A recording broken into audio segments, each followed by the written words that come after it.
آیا د پاکستان لومړی وزیر عمران خان د اختیا وژل شوی؟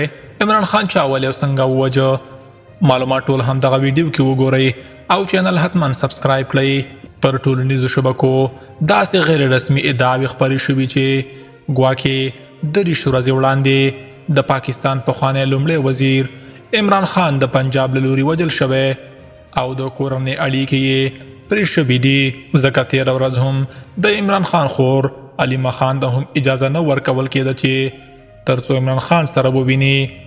په همدې ادعا سره دوی مشکوک شوي دي. ځینې نورې سرچینې بیا دعوه کوي چې نوموړی په یو روغتون کې د یخ خونې په حالات کې پروت دی. دا ټولې ادعاوې تر اوسه کوم آزاد، باوري یا رسمي مقام له لوري نه دي تایید شوي. د سیاسي چارو ناظرین وایي دا ډول غیر مستند راپورونه باید د رسمي معلوماتو تر راښکاره کېدو پورې په احتیاط سره وکتل شي. د راپورونو له مخې د پاکستان پخوانی لومړی وزیر عمران خان خور علیمه خان هغه مهال د ایډیاله محبس مخې ته پرلط وکړ کله چې د ورور د لیدو اجازه ورته ورنه کړل شوه.